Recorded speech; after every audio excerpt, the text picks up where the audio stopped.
అనుదిన నిత్యజీవపు మాటలు. దేవుని నామానికి మహిమ కలుగునుగాక. దేవుని వాక్యాన్ని చదువుకుందాము. ఏలయనగా ఆకాశమందున్నవియు భూమి అందున్నవియు దృశ్యమైనవి గాని అదృశ్యమైనవి గాని అవి సింహాసనములైనను ప్రభుత్వములైనను ప్రధానులైనను అధికారములైనను సర్వమును ఆయన యందు సృజింపబడెను. సర్వమును ఆయన ద్వారాను ఆయనను బట్టియు సృజింపబడెను. కొలస్సీలకు రాసిన పత్రిక 1వ అధ్యాయము 16వ వచనం. ఆకాశమందున్న సూర్యచంద్ర నక్షత్రములు, భూమి మీదున్న పర్వతములు, గుట్టలు, నదులు, సముద్రములు సమస్తమును మన ప్రభువైన యేసుక్రీస్తు మాట చేత సృష్టింపబడ్డాయి. ఆమెన్.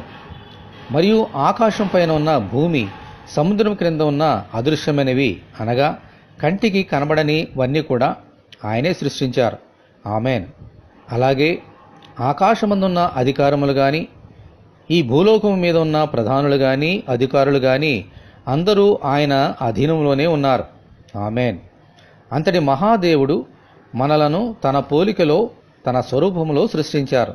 దేవునికి స్తోత్రము కలుగునుగాక. ఆమెన్.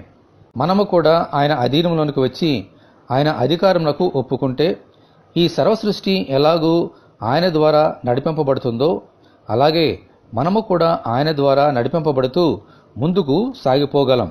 ఆమెన్. హల్లెలూయా. ఇటువంటి కృప కొరకు మనమందరము దేవుని ప్రార్థన చేసుకుందాము. ప్రభువా, మీ పోలికలో మీ స్వరూపములో మమ్మను చేసినందుకు మీకు వందనములు. మీ అధికారమునకు మాటకు లోబడి మీ చిత్తానుసారముగా ఈ లోకములో జీవించినట్లు అనుగ్రహించమని, ఈ వాక్యం వింటున్న నీ బిడ్డలందరినీ దీవించమని ప్రభువైన యేసుక్రీస్తు ద్వారా ప్రార్థన చేస్తున్నాము తండ్రి. ఆమెన్. మన ప్రభువైన యేసుక్రీస్తు కృప మనకందరికీ తోడే ఉండి నడిపించునుగాక. ఆమెన్. పరిశుద్ధ దేవుని మందిరం.